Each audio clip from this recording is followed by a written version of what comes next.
Being a 2000s kid had quite a lot of ups and downs when looking back. Of course, it was all ups for me, because as a kid you were blissfully unaware of the world around you. An economic recession is hitting the US like a brick house, and everyone in your country is scared pale of the other across the ocean. But hey, we got to watch Bill Nye at school. What I'm saying is the planet's on fucking fire. Point being, it took a bit for my home to be updated with modern technology, if I'm being honest with myself. I didn't even get a smartphone until high school, which was the dark ages, I get it. Mom, can you pick me up? I'm scared.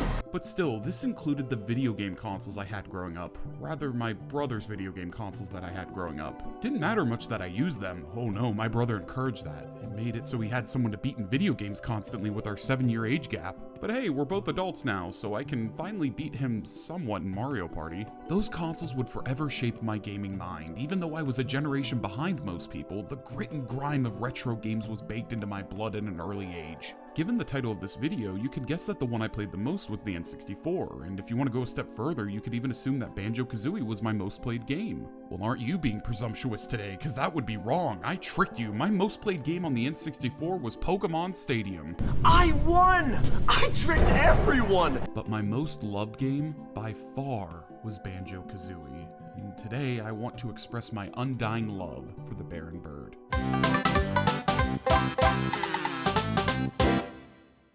Let's get some preliminary stuff out of the way, just in case you need to be caught up.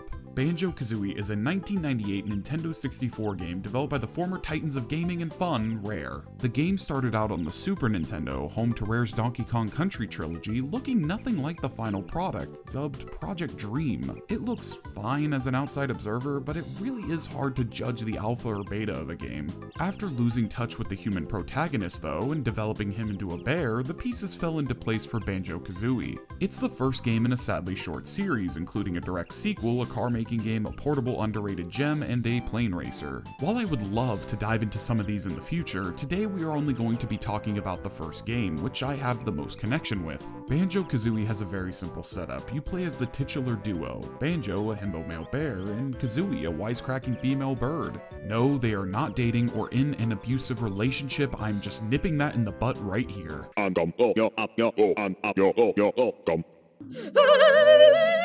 He told me he'd treat me like a princess.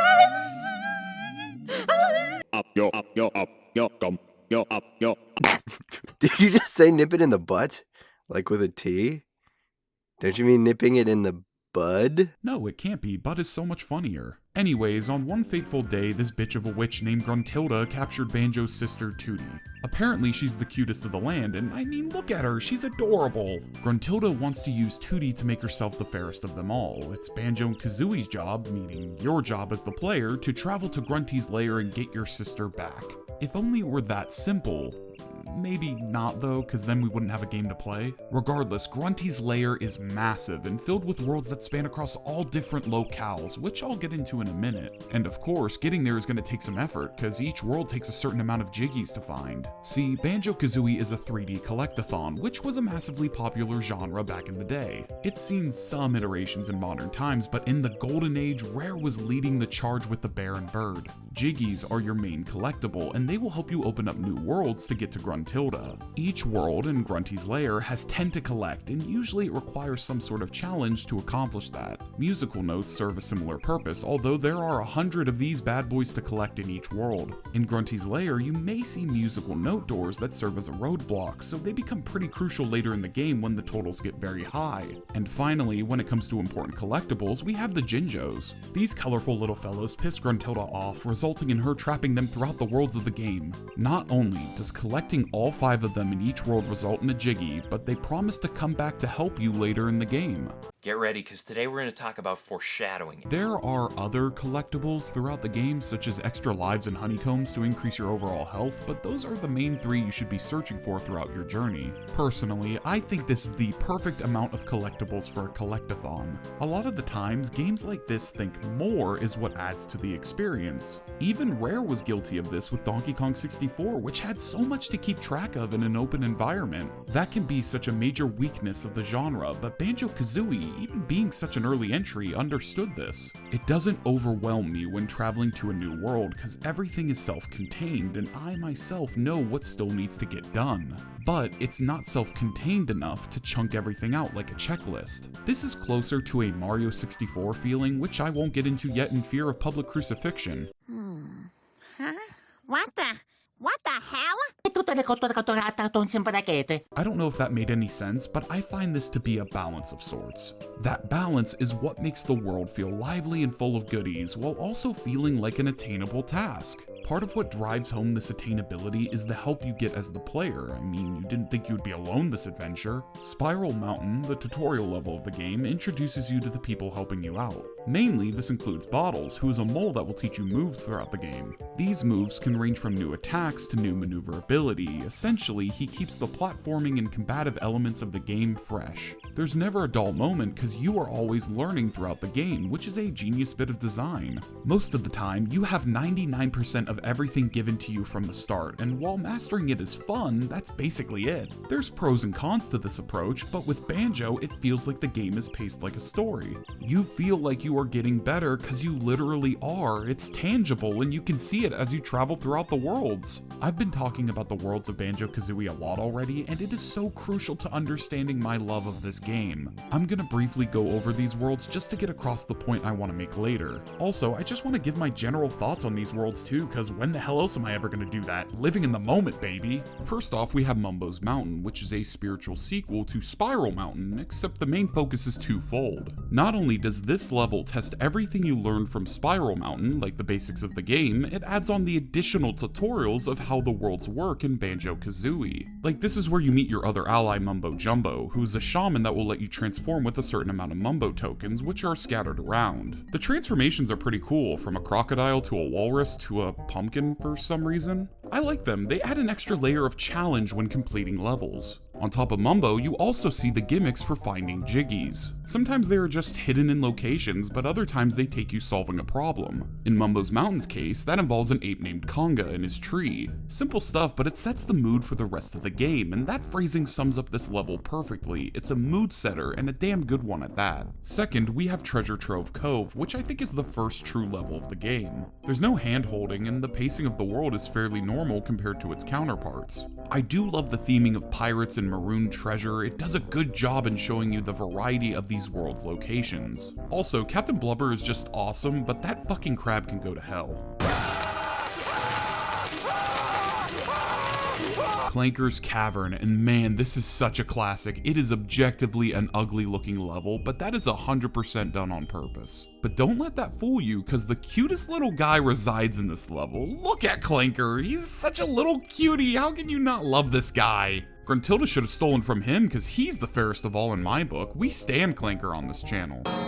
I love you, bitch. As for the level itself, I think it has a nice setup and challenge. Most of the fun stuff is actually inside of Clanker, so it is a bit unique. I find it very memorable overall. Next is Bubble Gloop Swamp, and you guessed it, it's a swamp-inspired level. The theming is not my all-time favorite, but what really carries this level is the tasks you have to do within it. Using the boots to maneuver around the poisonous swamp and running into colorful characters does have its appeal. I especially love the Choir of Turtles because it's just such a goofy concept. The music notes are a pain in the ass to 100% on this level though. Freeze Easy Peak is my favorite world in all of Banjo-Kazooie. I'm a sucker for a nice cozy winter level, and this provides that with some really fun challenges. Of course, this is the map that really tests you on how to fly with Kazooie, which is always a blast. Unfortunately, this map has these fucking snowmen on it that ruin your good time, so just give them the beak the first chance you get. Other than that, you meet Boggy and his family, who are also bears. So many bears on this map, it has to be the best one, right? In all seriousness, this one is just a treat to play. Gobi's Valley always felt to me as one of the more expansive levels. I'm sure it's not that different in size to any of the other worlds, but there are so many nooks and crannies to explore that it feels genuinely fulfilling to 100%. The ancient Egyptian theming is classic, and all of that ties in well with the player's desire of exploration for these areas. While this isn't my absolute favorite, I think there's an argument to be made about this being the best world in the game. Mad Monster Mansion is the spooky one, and like I've mentioned before with a lot of these levels, the theming is really awesome all around. I'm a fan of Haunted Mansion and Universal Monsters, so this campy level of spookiness is just fun for everyone. The Haunted Church is always a highlight for me when I revisit this level. Alright Nick, I got a crazy challenge for you. Yeah? You have to spend 24 hours at a haunted church, and you have to play the Ouija board game at 3 a.m. The penultimate world of Banjo-Kazooie, Rusty Bucket Bay, really cranks up the difficulty. I think anyone who has ever played this game before can attest to what I'm about to say, but this level truly is brutal. The difficulty scale throughout the game is pretty linear, if not comfortable, like nothing felt out of place or out of reach for the player. Rusty Bucket Bay essentially demands platforming perfection, lots of poison water and instant death, tricky enemies that pop out of nowhere, and jiggies that will ask you to perform at your very best. Also, the level is just ugly. I don't want to see a polluted bay. I live in New Jersey, I can go outside and see that shit. But in all seriousness, while I dislike the level, it still is a good challenge. To put it this way, if you can 100% this level, then congratulations, you've basically beaten the game. And every game has to have at least one of those hurdles, so I can't fault Banjo-Kazooie too much. Finally, there's Click Clock Wood, easily the most unique level when it comes to mechanics and theming.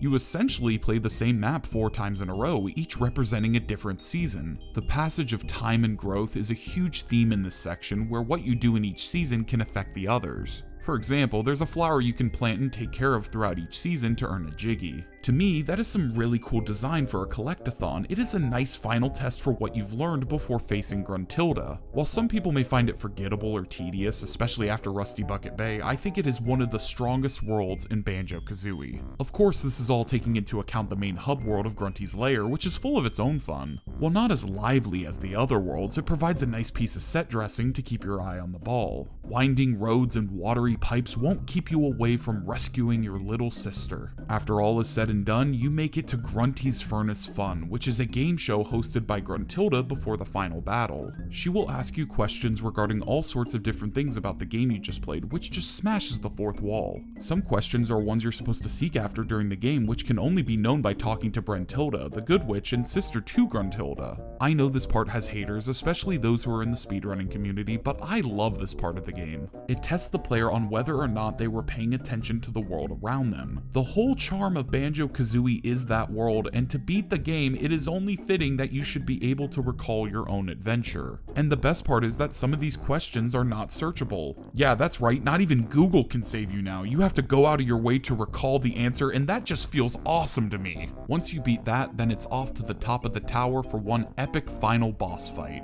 A 4-phase gauntlet testing you of the combat and maneuverability you've learned up to this point. And might I add, it's pretty challenging, lots of dodging, whether it's her attacks or Gruntilda flying directly at you. And on top of that, you have to fly around and mess with the camera to get a clear sight of her. Side note when talking about the camera, it's as good as it gets for an early 3D title, I'm not gonna complain. Anyways, remember the Jinjos? Well, they've come back to put a bullet in Grunty's head. In the final phase of the fight, you can summon the Jinjanator to send Gruntilda falling to her grave. Honestly, this is such a badass way to end the final boss fight of your game. The people you saved throughout the game summoned their protector to give you the final push you need. Power to the people indeed, and you can let that power sink in as the main heroes sit at Treasure Trove Cove and the staff credits roll, showing you all the characters you've met throughout the game. And yeah, there is some teasing for some Ice Key and Stop and Swap and sequel shenanigans, but for now, that's Banjo-Kazooie. And guys, I love this game so much.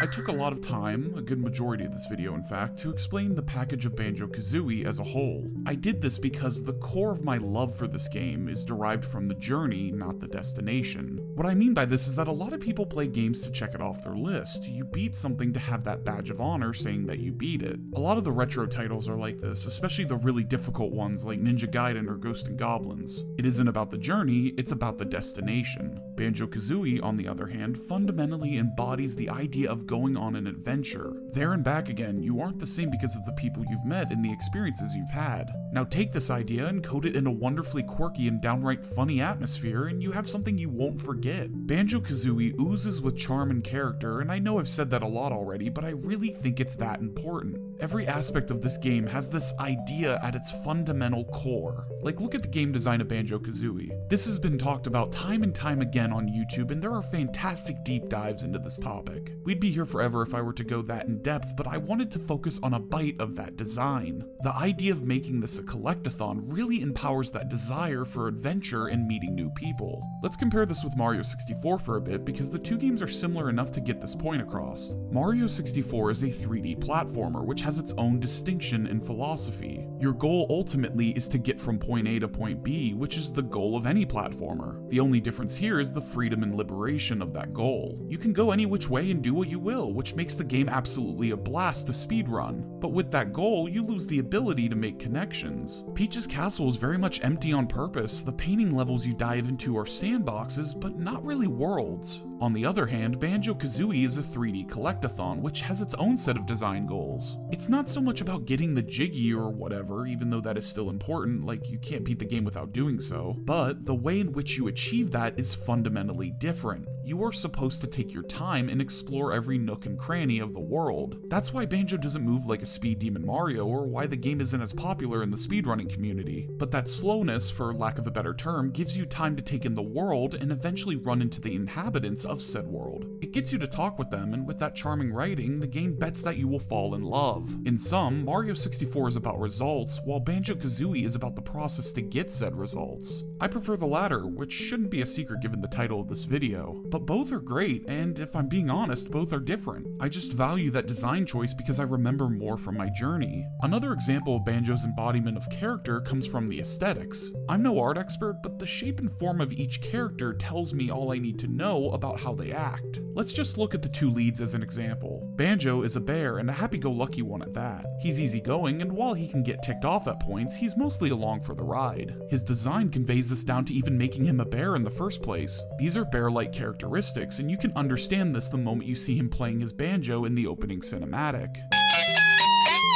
Kazooie, on the other hand, is a lot more snarky and sarcastic. She doesn't mince words, and she likes to throw jabs at people. The yin to Banjo's yang. Making her a bird makes sense, since birds tend to be a chatty bunch. And her model is a lot more angular than Banjo's roundness, almost coming across as literal sharpness. Her bright red and yellow color palette accentuates this too by literally making her pop out just like her emotions. Kinda fiery even when looking at it the right way. Compare this to Banjo's more chill browns, blues, and yellows. I can go on, but these two represent a beautiful microcosm of the artistic charm of the game. Something you can only do by making Banjo-Kazooie the way that it is. We've gone far enough into this video without diving into the music. Arguably, the sound design and OST is one of the most famous parts of Banjo-Kazooie. However, I made a promise that if I ever made this video, to allow one of my friends and one of the collaborators behind this channel, Pidgin, to talk about this aspect of the game. After all, she's a musician, and a damn good one at that. Plus, it fits the theming of a bear and a bird talking about the bear and bird game. So, Pidgin, what do you have to say?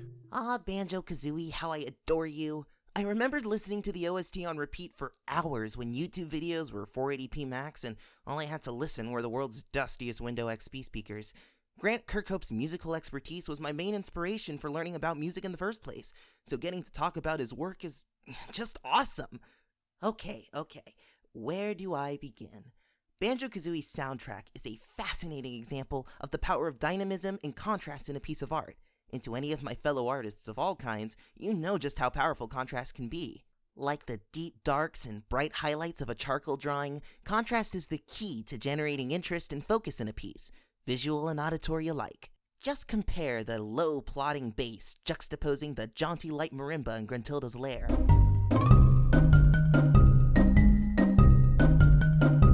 Or the morose bassoon paired with eerie string-like synths in Mad Monster Mansion.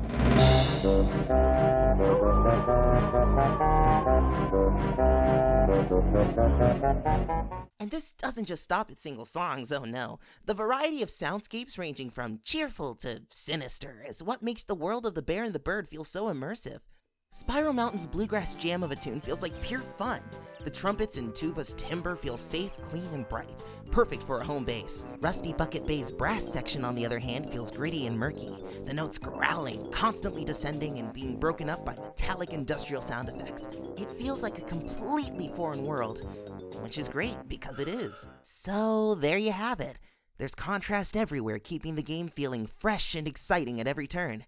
And yet, through it all, Krow still manages to create a feeling of cohesiveness. Like all these disparate locales still fit together like jiggies in a painting. How does he do this? Well, for one, he had a very clear tonal inspiration behind the project. He stated before that he took a lot of cues and qualities from Danny Elfman's score of Beetlejuice. The movie, not the musical. You theater kids, I swear to God. Specifically pairing dark harmonies with a bouncy upbeat backbone and melodic line. Honestly, just by taking a listen, you can hear what he means. Now, not to get too into the weeds with music theory, but here we go. Put simply, there are certain combinations of notes that sound pleasing together, which we call scales. We usually think of major and minor scales, with major being happy and minor being sad. Now, most of the time, any given tune will remain in one scale for the majority of its run. However, what Elfman and Krow do is mix qualities of both, like starting a song in a pleasant-sounding major key and then flipping it on its head with something off-putting and tense, or vice versa. For example, Treasure Trove Cove on the surface sounds like a fun beachside vacation for the most part, but from the get-go, there's still a feeling of something being off.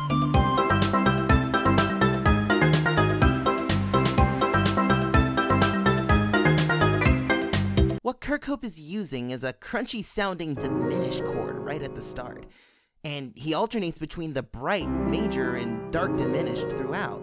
Freeze Easy Peak does this too, employing what's known as a tritone, the devil's interval. Not really, but it's basically a distance between two very different notes that feels extremely unstable, and it's being used in what's otherwise a cheerful Christmas tune. And on the other side of the coin, any theme involving Gruntilda and the Lair tends to employ what's known as a harmonic minor scale, which is basically minor, but with a raised 7th note, which is actually a note from the major scale. This magical leading tone does a lot in making what's otherwise a foreboding tune sound just slightly more full of whimsy. Speaking of grunty, a lot of her themes in particular house another great structural device in composition, that of the leitmotif. It's a German term referring to when a melodic phrase or progression is attached to a character or idea within a story. When the phrase gets reused, it can be used to support the concept throughout, and potentially build upon it. It's what fans of Undertale's OST won't stop talking about. Listen to the same theme for Gruntilda being used throughout. Of course in the Lair,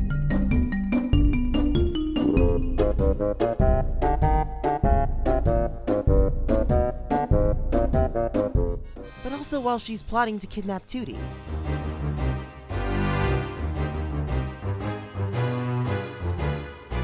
After she's done kidnapping Tooty, and who can forget the final boss battle?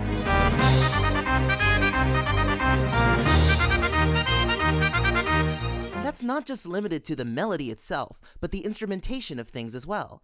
Banjo permeates throughout the soundtrack in moments of safety. Take the theme and the pause screen.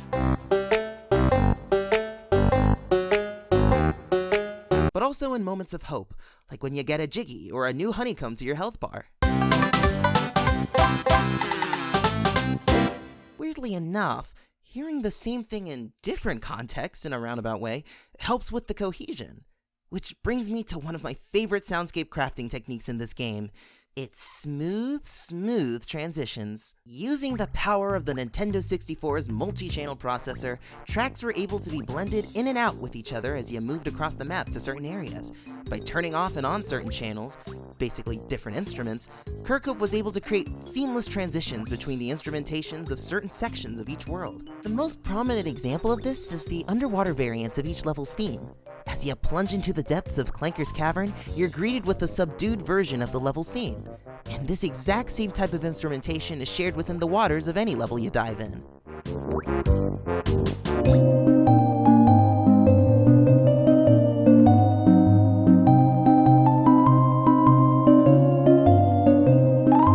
My personal favorite, though, are the Gruntilda Lair variants, where each world's hub location had a slightly different arrangement that reflected the nature of the room it inhabits.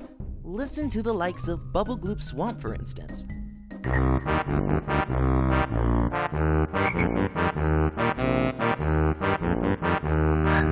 Some changes are extreme, and others are extremely subtle. But each little tweak provides a change to how we perceive the location we're standing in. Like the puzzle rooms, which largely do take the sound of their Gruntilda Lair variant, but the percussion is slightly stripped down to not distract from, well, I guess the deep thought that goes into pressing a button. And hey, there's even little individual variants within each world. Gobi's Valley, for the most part, uses a simple galloping percussion section. But waltz on over to the Jinxie Sphinxie and you'll be greeted with booming timpani and a royal brass section. This used to scare me as a kid, but I think by far the coolest example of this is in Click Clock Wood, with variants for each season. Genuinely some of the best music in the game that you have to check out. Imagining the same exact track in 4 completely different styles is not only epic as hell for a final level, but an amazing exercise in music arrangement in general. So how's that for a ramble? I have so much I could say about this game's soundtrack, but for the sake of sparing y'all a full-length feature film, I'll concede. It's truly genius just how interesting, eclectic, and memorable this music is. Thanks a bunch, Kirkhope. I think whatever lens you look at this game with, it all comes back to charm and character. And that, dear viewer, is what I value most in a game. Like, even down to the collectibles, they aren't just blank stars or golden bananas, the damn things are sentient, they talk to you, they have feelings, you are hoarding them like the monster that you are. How much longer? I can't breathe in here. Hello? Anybody there? Do you have your child in that bag? No. I mean, yes, it's a child, but it's not mine. No, I'm scared of the dark. Is anybody there? Just kidding, but like, Rare didn't have to do that. Most developers don't even do that. Heck, Rare themselves didn't really do that outside of this franchise. However, Banjo-Kazooie stands a king of character. After this self-reflection exercise, I've come to the conclusion that my undying love for Banjo-Kazooie is because of this. It's because of the warmth it gives me when looking back at the journey. That previous adventure all those years ago when picking up the controller again all floods back into my mind. All those connections I've made and gags I've bared witness to are all for the taking again. You just have to put that cartridge in your N64 one more time. What's another adventure in this lifetime that we share together? You don't understand. It's after us. It's big. It's got huge teeth, a big beak, bulgy eyes, feathers, fur everywhere. Yeah, and pigs can fly. No bears can fly. Bad guys beware. I was lucky enough to experience the joys of Banjo-Kazooie at an early age. It puts things in perspective because if me and my family had the latest and greatest technology in the household, I probably would have never touched the game until way later in my life, if at all. These moments where, in all honesty, my family financially was not doing well offered a lesson. Not related to the markets, no, but to creativity and design. How taking your time is okay, how the pursuit matters just as much as the goal, and how fun things can be when you take a sec to look back at the wide world we call home. I don't know if any of these things crossed your mind when I've been gushing about this old video game. To me though, I just can't help but smile every time I play Banjo-Kazooie. There is a reason it is considered a classic and held in such high regard in the gaming community. I'm sure by making it this far into the video, you yourself have a bond with this game, or maybe one of its sequels or spin-offs. Maybe you just know Banjo as that one guy in Diddy Kong Racing, I have no clue. But we can all say that we've experienced this adventure, and I think that's special. Side note, but I think what I want to do is to try and have more of these adventures. Good ones, even if the game is bad. I am more than happy to talk about my past experiences, but what is equally, if not more fun, is the pursuit of the unknown. So don't be afraid to give me suggestions or nudge me in the direction of something you want me to play. But back to wrapping this whole video up, like I said, I carry these lessons in my creative journey. I'd like to think that Bear Bites as a channel was partially shaped by playing Banjo-Kazooie as a kid. I mean, the mascot of the channel is a bear, which is me. You're just like me, for real. Huh. But yeah, Banjo was one of the 2 bears that inspired Bear Bites. The other one is not Freddy though, so stop guessing that. But it goes even further than that when talking about its influence. When writing my scripts and talking to you, who I care about a whole lot, I try to establish that connection. This is me, and I'm not playing a character in regards to personality, but I want these videos to be about the journey, not the destination. This is for the topics I talk about, but also when discussing me. To you, I'm just a guy behind the screen, or maybe you see me as a literal bear, which more power to you. But I want you to, hopefully, see me as someone you can't forget. Someone who is, or was, a part of your journey in life. If I can achieve that and make you smile, then what more could I ask for? Ultimately, that's why I promised y'all this video. Ever since starting this channel, I knew Banjo-Kazooie would be my first milestone video after 1,000 subscribers. Not only is it because this game has my heart, but because it fundamentally defined me as a creative. This channel and myself would not be the way it is without Banjo-Kazooie. And speaking less about myself, I feel that the gaming world would be a little less fun too. Why else would we have so many games trying to copy the spirit of the franchise? So from the bottom of my bare heart, thank you, Banjo-Kazooie, for everything. Thank you to all the Bear Bites staff and collaborators for everything. But more importantly, thank you for everything. Here's to the future of Bear Bites. John A.